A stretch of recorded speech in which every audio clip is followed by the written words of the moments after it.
Untuk rantai keteng ini terlalu kendur. Dari sini bisa kita simpulkan ini ada indikasi rantai keteng lompat jadi keras. Ini dia lompat ke depan, ada beberapa titik atau ada beberapa mata karena rantai ketengnya udah kendur. Ini untuk konsekuensi pakai rantai keteng tonjokan yang manual. Jadi kita setiap saat harus rutin mengecek atau menyetel setelan keteng. Ini enggak otomatis seperti standarnya.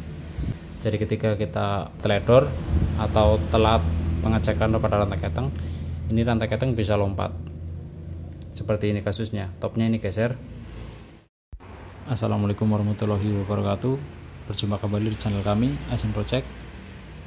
Di video kali ini kita akan melakukan servis besar pada motor starter FU CPU dengan keluhan motor tidak ada tenaga.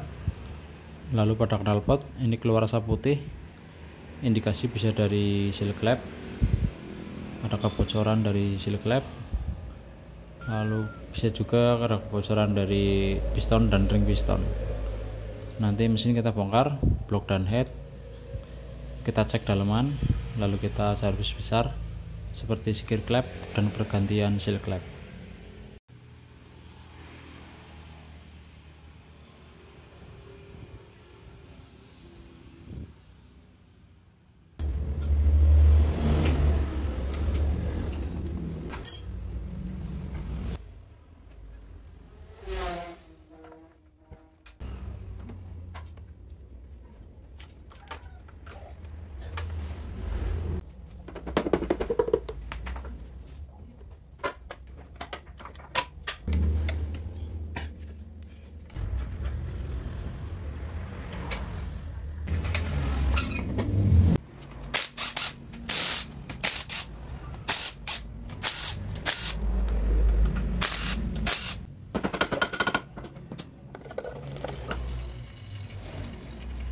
Tanda top pada magnet ini harusnya sejajar dengan tanda yang ada di crankcase sebelah kiri. Ini topnya geser jauh banget, pantas motor nggak ada tenaganya. Sedangkan ini untuk top knock on as, garis knock on as yang ada di knock on X itu menghadap ke depan, sedangkan garis yang ada di knock on as in menghadap ke belakang. Untuk knock on as sudah top, ini tanda top. Ini harusnya di sini lurus dengan tanda yang ada di crankcase sebelah kiri.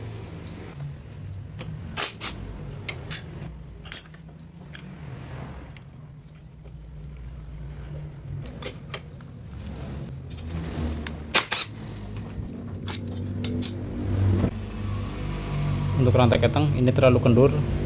Dari sini bisa kita simpulkan ini ada indikasi rantai keteng lompat jadi keras. Ini dia lompat ke depan, ada beberapa mata karena rantai ketengnya udah kendur. Ini untuk konsekuensi tonjokan yang manual. Jadi kita setiap saat harus rutin mengecek atau menyetel setelan keteng. Ini enggak otomatis seperti standarnya. Jadi ketika kita teledor atau telat pengecekan pada rantai keteng, ini rantai keteng bisa lompat seperti ini kasusnya. Topnya ini geser.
ini topnya melenceng, ini piston mendem, jadi kompresi ini low atau kompresinya rendah.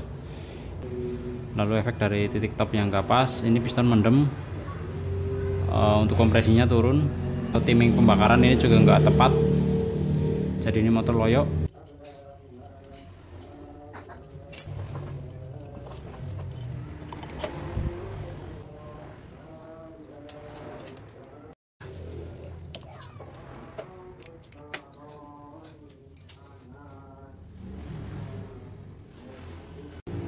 Untuk mesin sudah kita bongkar. Ini untuk komponen bagian head dan bagian blok.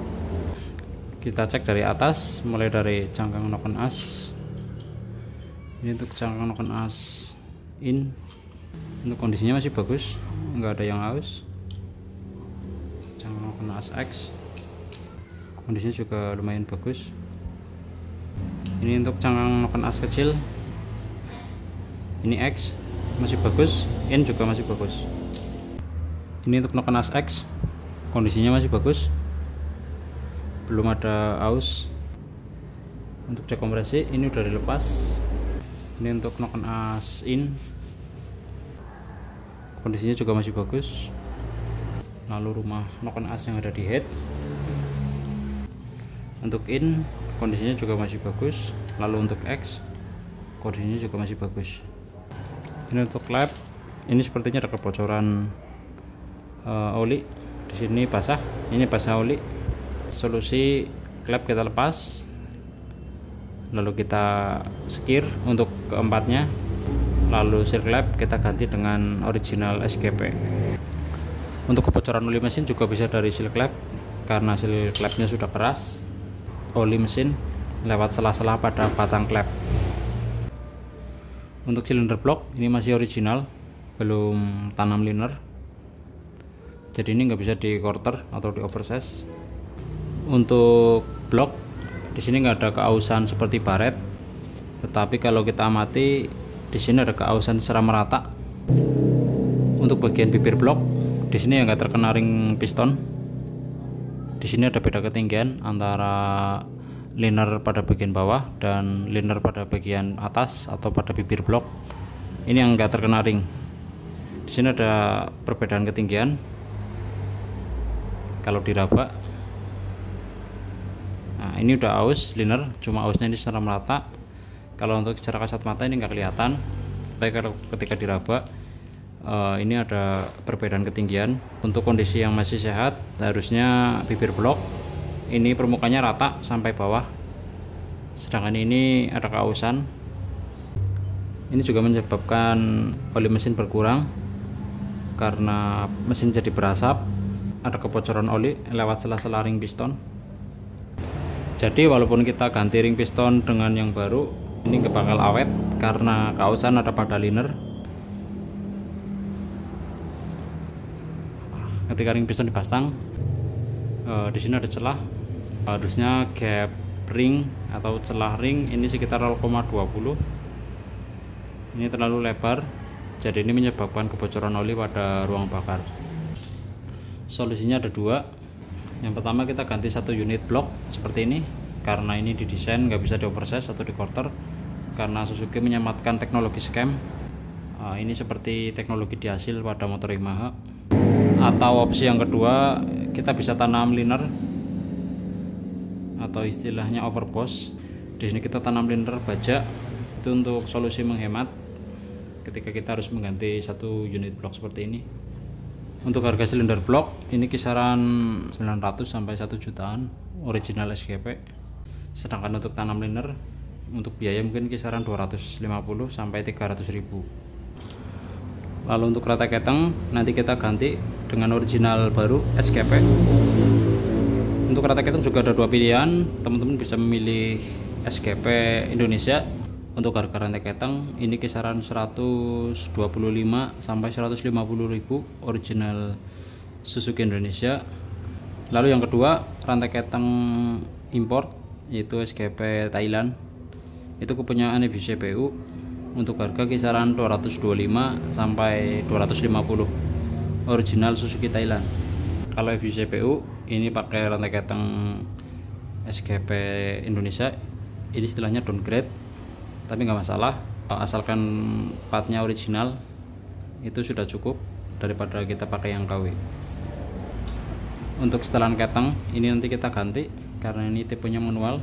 Kalau teman-teman rajin setel rantai keteng dengan cara manual, teman-teman bisa pakai setelan keteng model manual seperti ini. Tapi kalau untuk teman-teman yang kurang mengerti mesin dan cara kontrol, bagusnya model otomatis. Ketika rantai keteng kendur, menonjok secara otomatis mengikuti kerenggangan rantai keteng. Ini termasuknya belum fatal karena biasanya kalau lompat lebih dari 7 mata itu piston dan klep pasti benturan. Ini alhamdulillah piston dan klep ini masih aman. Sebelum lanjut, jangan lupa untuk like, komen, subscribe, share, dan klik tanda lonceng agar teman-teman tidak ketinggalan video terbaru dari kami.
Untuk celah klep ketemunya X15, untuk in 10. Kalau misal celah klep terlalu rapat, teman-teman bisa mengamplas SIM agar lebih tipis. Kalau misal celah klep terlalu longgar, itu nggak bisa diamplas, itu harus diganti. Cara mengukurnya tinggal kita ukur pakai sigmat ketebalan SIM yang mau diganti, lalu ditambahkan dengan ukuran setelan klep yang mau kita sesuaikan. Untuk blok ini diganti, ini blok yang sudah ditanam buring, ini oversize 100 atau diameter 63. Piston bawaan blok yang udah OB ini oversize 50, ini udah kita quarter atau oversize menjadi oversize 100 atau diameter 63. Untuk piston ini diameter 63, ini merek VIM. Ini untuk perbedaan ketinggian piston VIM dan piston ART standarnya FU. Untuk kepala piston ini lebih tinggian VIM daripada ART ori SGP FU. Untuk kepala piston atau dom ini kita papas agar kompresi nggak terlalu padat. Rantai ketang juga kita ganti original SGP. Untuk setelan ketang ini juga kita ganti original SGP.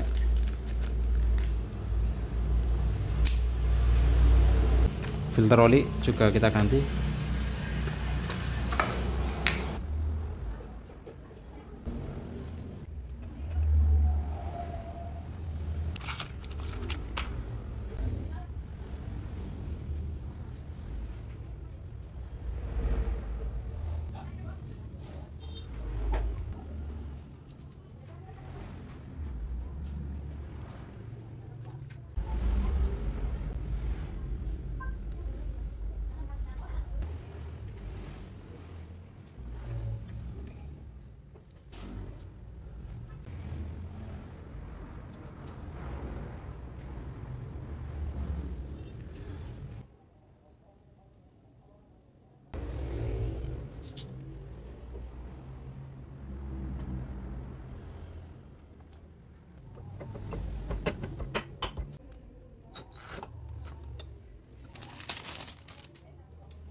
Tadi udah saya test ride, untuk performa sudah lumayan, nggak ngempos seperti awal sebelum dibongkar.